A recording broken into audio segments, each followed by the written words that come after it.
sûr que le riz est du riz, c'est ça Voilà, que vous voulez c'est ça. dire. Si vous avez des questions, si vous avez ce genre de photos, nous on est preneurs évidemment. N'hésitez pas à nous les envoyer via la page Facebook de l'émission ou via le site rtbf.be/pigeon. On disait quoi? On disait que ce soir on allait pointer un petit peu du doigt les boissons énergisantes, celles qui vous donnent des ailes et les autres aussi, Et Caroline. les autres, hein, il y a plusieurs types de boissons énergisantes, même les marques, les grandes marques de distribution en font maintenant. Si on s'y intéresse, eh bien c'est parce que ces produits ils sont en vente, vous le savez, dans votre supermarché, donc a priori complètement inoffensifs. Et pourtant, dans certains contextes particuliers, ils peuvent s'avérer dangereux, en particulier en association avec de l'alcool ou associé à la pratique d'un sport. Donc voilà, nous on s'est principalement intéressé au sport. Vous le savez, Red Bull, c'est la marque la plus connue de boissons énergisantes, associée au fun, au sport d'extrême, une marque qui s'intéresse vraiment aux jeunes, hein, qui est le public cible. Et pourtant, elles peuvent s'avérer dangereuses pour les jeunes parce que ce sont eux aussi qui s'avèrent les principaux consommateurs de ce type de boissons.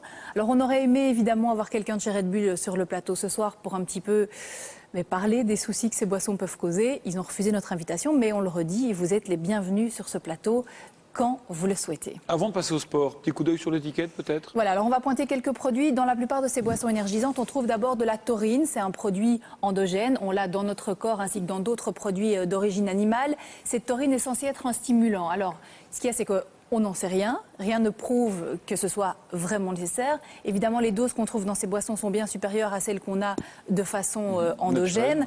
Donc là, on dit a priori pas de risque. Mais j'en parlais avec un toxicologue de l'UCL, le professeur Pierre Walmack, qui me disait quand même que dans certains cas, on a retrouvé des réactions neuromusculaires atypiques. Et chez les rats, par exemple, quand on leur donne cette substance, ils commencent à se ronger leurs membres frénétiquement. Voilà. C'est un peu embêtant. C'est un petit peu embêtant. Oui. Autre substance qu'on trouve, c'est le glucuronolactone. C'est aussi une substance endogène qui est censée favoriser l'élimination des toxines.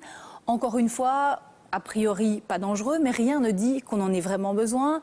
Il y a un autre produit dans ces boissons qui peut être dangereux, c'est le sucre, là dans des quantités quand même assez impressionnantes. Et puis on va en venir à la substance principale, c'est la caféine, qui est vraiment la substance active de ces boissons. La caféine, vous le savez, c'est une substance qui stimule le système nerveux et le système cardiovasculaire aussi. Donc c'est le petit coup de pouce dont on peut avoir besoin en début d'après-midi, mais peut-être pas à consommer en toutes circonstances. Et alors on va en reparler tout à l'heure aussi. Le problème avec la caféine, c'est qu'on la trouve dans pas mal de substances différentes, dans le chocolat, dans le guarana, le café, le thé, et que l'accumulation peut aussi poser un certain problème, et on n'y pense pas forcément assez. On va en attendant s'intéresser au sport, à voir les dangers que ça peut représenter de boire ce type de boisson avant un effort physique. Regardez ce reportage de Bernadette Goffinet. Échauffement d'avant-match pour Namur Volley qui s'apprête à affronter Wallin en derby de National 1. Sur le banc, un joueur prend sa dose, 3 Red Bull en moyenne avant chaque match. Enfin, je me sens plus nerveux, c'est le but pour être peut-être plus réactif. Et puis il y a aussi peut-être une petite habitude, mais c'est vraiment le côté essayer d'avoir beaucoup d'énergie et de la nervosité que je recherche. Red Bull, c'est avant tout une image forte qui fait vendre, celle des sportifs de l'extrême où le risque est permanent, où le mental et la concentration sont essentiels, voire vitaux. Red Bull, c'est de la caféine à forte dose, l'équivalent de 2 cafés serrés en une fois. Alors en boire beaucoup, est-ce dangereux? Nous avons décidé de faire le test avec les 6 joueurs de Namur qui ont accepté de jouer le jeu, boire de 1 à 3 Red Bull avant le match. Un médecin cardiologue est présent pour vérifier les pulsations avant, après et à la récupération. Tout est encore normal avant l'effort. Sur le terrain, c'est parti pour 1 heure de confrontation. Impossible de donner un pronostic. Le jeu est très ouvert.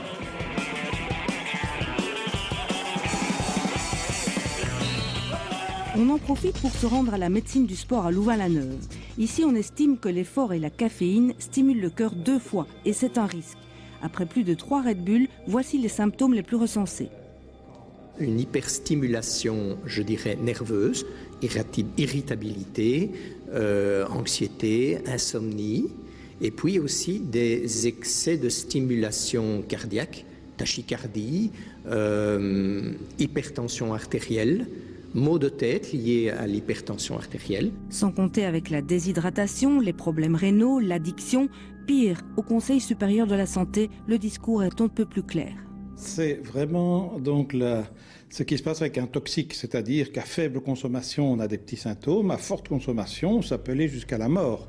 5 cas mortels ont été dénoncés en France. Il ne faut pas pour autant paniquer. Le tout, c'est de ne pas dépasser les doses. Red Bull, ça fait 80 mg, une tasse de café, ça fait 80 mg. On arrive très vite à des quantités qui dépassent les valeurs tolérées. Et pour certaines autorités, les valeurs tolérées, c'est 210 mg par jour. Donc, vous voyez, c'est 3 tasses de café, 3 Red Bull, 3 préparations de boissons énergisantes. Donc on arrive vite à ces valeurs où c'est un petit peu de trop, quoi.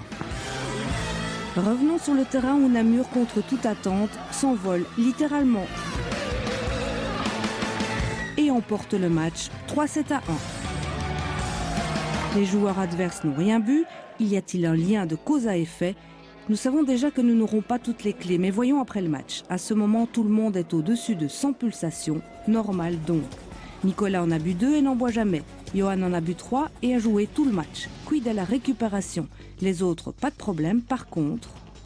Ceux qui ont bu 2 ou 3 canettes, là, ont plus de mal à récupérer une fréquence cardiaque normale après l'effort. Donc la fréquence cardiaque reste un petit peu plus élevée. C'est une tendance, mais c'est vrai que ces chiffres sont à prendre avec des pincettes vu les nombreux facteurs qui peuvent perturber la fréquence cardiaque. Une tendance que rien ne permet de relier directement à la consommation du Red Bull. Peu d'études cliniques d'ailleurs confirment actuellement la causalité. En tout cas, la modération, elle, s'impose d'office. Voilà, on ne saura jamais s'ils ont gagné grâce au Red Bull ou pas. En tout cas, ça ne donne pas des ailes parce qu'ils ont essayé de décoller, mais ils sont tous plantés et glissés sur le sol. Donc voilà, déjà ça, on est déjà clair là-dessus. Alors ici, autour de la table, est-ce que vous consommez ce type de boisson et si vous le faites, dans quel contexte? Michael, je pense moi, j'essaye d'arrêter. Non, mais je le consomme, mais de façon, finalement, presque une habitude. On consomme du Red Bull comme on consomme un soda. Je vous avoue, moi, j'aime avoir ressenti les effets, les palpitations. Je pense qu'il y a un effet psychologique assez important autour de ce genre de boisson. Maintenant, c'est vrai qu'elle est fort sucrée et la diminution, elle est surtout due à la présence de sucre et pas vraiment par rapport au danger éventuel qui plane autour de cette boisson. Ça fait longtemps qu'on en parle. C'est vrai qu'on n'abuse pas. Le tout, c'est comme avec n'importe quoi, avec modération. Raphaël? Non, moi, j'ai jamais bu j'aime pas le goût, en fait, du Red Bull. Par contre, sur les canettes de Monster Energy, il y a quelques mois, j'avais pris en photo l'arrière d'une canette parce que la dose maximale, en tout cas recommandée à ne pas dépasser, c'était de 250 ou 300 millilitres, alors que la canette est de 500 millilitres. Et je viens de regarder sur la canette et ils ont enlevé cette annotation que j'ai toujours en photo. Moi, pas de Red Bull non plus, mais du café. Si vous me dites que c'est le même effet que le café, effectivement, 3-4 tasses de café le matin, plus une petite après-midi. Maintenant, c'est vrai que la consommation, cette boisson, elle est souvent associée à la consommation d'alcool. C'est pas moi, ce sont des amis qui m'ont dit. Et c'est vrai que la consommation d'alcool avec du Red Bull, elle n'est pas dangereuse dans le sens où c'est un cocktail explosif. C'est juste que le Red Bull a tendance à masquer un peu les effets de l'ivresse et donc on peut boire beaucoup plus sans être moins ivre, même si dans les faits, on a une consommation et une concentration d'alcool assez importante dans le sang. On va quand même regarder encore un petit extrait du reportage de Bernadette Dauphinet, parce qu'ici, le médecin qu'elle a interrogé parle carrément de dopage. Écoutez-le. Ou pas. Quelque part, on fait croire aux sportifs à la longue qu'il n'y a plus moyen de faire de sport sans consommer des boissons énergisantes, sans prendre des poudres, des acides aminés, des suppléments alimentaires. Et ça, pour moi, c'est une dérive, une dénaturation majeure du sport qui me pose des problèmes et que personnellement, je trouve qu'on doit combattre absolument. Sans compter que c'est aussi quelque part un pas dans la direction du dopage, à la limite. C'est pas un peu exagéré, ça? Mais ce qu'il y a, c'est que quand on voit que ça représente la même dose de caféine que dans un café, on se dit, OK, le problème, c'est qu'on va consommer 3 Red Bull, un café, du chocolat, et qu'il va y avoir une accumulation incroyable, avec cette caféine, vraiment. Mais ça, c'est dans tous les domaines. Il faut faire attention et en réduire les doses. Mais ceux qui boivent un thermo de café, on ne va pas les embêter en leur disant, vous vous dopez. C'est peut-être dangereux pour leur santé, malgré tout. Le cycliste qui va partir pour faire un tour et qui va boire du café. Non, mais je pense que... Non, effectivement, ça aura le même effet. Mais je pense que le problème, c'est que comme ça se consomme comme un soda et que c'est un goût de soda, on en boit beaucoup plus. Je pense que le café, au bout d'un temps, on en a un petit peu marre. Ce qui est aussi révélateur, c'est qu'on est passé de format de 25 centilitres pendant des années à du 33 et à maintenant du 50 centilitres. Donc ça, c'est vrai qu'au niveau des quantités, ça a un peu explosé ces derniers mois. Oui, voilà. Alors on va rappeler les principaux risques: hypertension, tachycardie, arythmie cardiaque, nausées. Il y a aussi de la déshydratation. On a des pertes de minéraux et de vitamines avec la caféine. Donc c'est pas anodin, mais c'est pas plus avec le Red Bull qu'avec le café, ça on est entièrement d'accord. Et puis le danger, je le répète, c'est qu'on va accumuler la caféine qu'on aura ingurgitée avec du thé, du café, des sodas et d'autres sources. Et là, il faut vraiment faire attention. Effet indésirable des excès de caféine? Alors, quelques mots, hein, c'est le Conseil supérieur de la santé qui donne ces indications. Ça peut agir sur les vaisseaux et le cœur, augmentation de la fréquence cardiaque, de la tension artérielle, au-dessus de 400 mg. C'est vraiment la dose maximale, on parle même de 300. Des maladies coronariennes au-dessus de 1000 mg. Des problèmes aussi au niveau des os et du calcium. Diminution de la densité osseuse, surtout chez les femmes et si l'apport calcique est faible. Perturbations motrices, modification de la fonction cognitive, diminution de la qualité du sommeil. Et vous le voyez, dès 100 mg, donc ça va vite. Il faut faire attention. C'est un tableau assez Et long. puis sur la fonction reproductrice aussi. Donc il faut vraiment se méfier. La caféine, ce n'est pas anodin. Méfiez-vous aussi de l'assimilation, de l'accumulation alcool avec ce type de boisson parce qu'effectivement, elles viennent contrer l'effet de l'alcool et on n'a pas la sensation de tout l'alcool qu'on a ingurgité. En résumé, on dit qu'il vaut mieux boire de l'eau. Déjà. Il faut faire attention, pas d'excès et surtout pas d'accumulation de caféine de sources différentes. Michael. Non, mais si, c'est une belle morale, mais un peu. Voilà. Ouais, mais écoutez, voilà. Faites attention à vous. J'ai trouvé que celle-là. Avec modération, c'est bien avec aussi. modération, mais il n'est pas Tout toujours avec là. modération.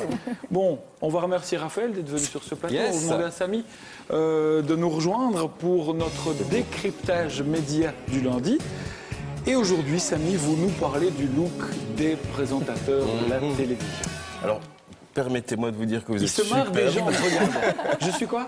Vous êtes superbe. C'est pas mal. Alors, le Jusque-là, look ça va. cravate noire, chemise blanche, franchement, c'est très très bien étudié. Pour un enterrement, c'est classe. bien. Non, c'est vraiment classe. Franchement, c'est classique, c'est parfait, vraiment parfait pour l'émission. Alors, la petite pique, maintenant, je sais que vous n'êtes pas habillé tout seul, que c'est le producteur qui vous a pris par la main pour faire les magasins Exactement. au début de l'émission et que Ouais. vous avez choisi à